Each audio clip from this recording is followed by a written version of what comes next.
Okay, let's do this. So, as promised, I'm dwelling deeper into analyzing yesterday's showcase about Hogwarts Legacy, and today I will be covering everything about Hogwarts itself. Probably not everything. I'm sure some of you noticed things that I did not. I will just consequently cover the stuff that I noticed. First, I'm sure everyone noticed, is how huge the castle is. Even though we only saw parts of it, still it is so massive, so easy to get lost. But there's lots of detail into everything, like all the different stairways, hallways, everything. There's so much to click on, to explore.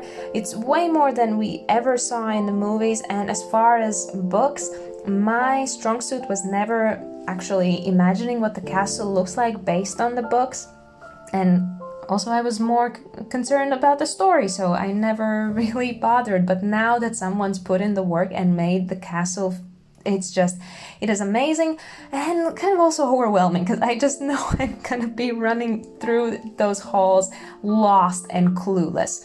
But yeah, there's a ton we didn't see, like the kitchens or the Dark Lake, the Quidditch pitch, purely as a location, because of course we won't have Quidditch as a playable sport, but still the pitch should be there. I'm assuming it is, and we did not see that, so there's still a lot to look forward to. Another interesting thing that I noticed is that this game is definitely catered to non-gamers.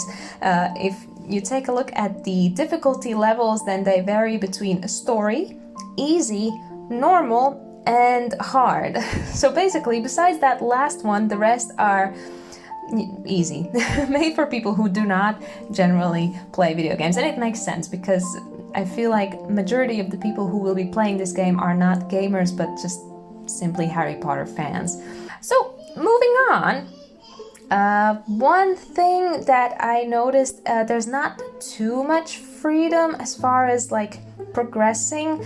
Like spells, for example, are learned through story and quests. Basically, they said that we would learn them through classes, but classes are not like doable kind of at any point when we want, but part of quests and stories. So consequently, yeah, you get the point. But they did not really dwell into the talent section or room of requirements, which is where we will be gaining tools. I'm assuming the tool section they also didn't really touch, only barely mentioned.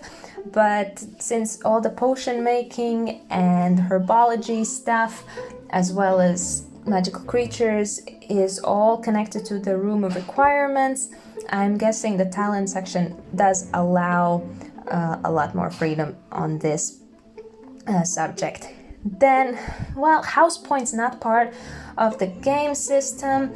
That I kind of hoped that it would be. I made a video a while ago where I covered some of the game mechanics that I expected Hogwarts Legacy to do, because they made sense, but they've gone a different route.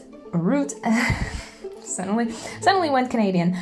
Sorry. So yeah, house points not part of the game system. Moving on, about spells being upgraded. Apparently it is sort of a possibility, once again through the talent system, so apparently you can kind of change and transform them. Very vague answer from the developers, but I guess general answer would be yes. They did show the user interface as well for the game. That's less about the castle, more about the game. But yeah, they showed the tools as I mentioned, and there's not just the health bar, but also above it another bar that covers the special magical power that our character possesses. But back to Hogwarts, we have Peeves featured very heavily. I know they made a fuss about owls.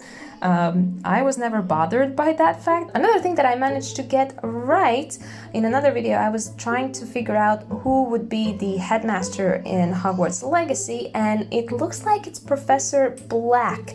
Indeed, it was mentioned in one of the conversations with one of the characters in the game. So, yay, I got something right. Then, no gobstones or magical chess. So, they will appear in the game, but you won't be able to play these things. Kind of sad, kind of not really, because even though it makes sense to have those things, in reality I don't really know how to play chess, and gobstones have never seemed appealing to me. So actually, even though I probably should be upset that, oh, you can't do that, like, I wouldn't play those things anyway, so I'm not actually that mad about it. What they did focus on is combat, and that, my friends, is very, very complex. So probably the showcase video should be watched a few times for those who want to kind of get a head start on how dueling will work and combat. Also, if you want to get used to the controls, you can actually play Assassin's Creed, because they have a very similar kind of fast approach, as in like how you can select certain spells for easy access. Assassin's Creed has a very similar model on that one. And then, oh yeah, another thing that I wanted to see, and it's, once again, they've kind of gone the easy route. It's the house entrances. They look amazing. All the common rooms look amazing. But if you've read the books carefully enough, then you know that with Gryffindor and Slytherin, to enter the common rooms, you have to give a password. With Hufflepuff, you have to tap a specific barrel, and Ravenclaw students actually have to answer correctly a question, because, you know, they're so smart that that's the only way they can get in. And I was just wondering at one point, would they include this in the mechanics? But no, they did not do that. But they did reveal one of these facts, more specifically about the Hufflepuff room, and that, like, you get in by tapping a barrel in these like exploration pages that you can collect through your journey as part of the book.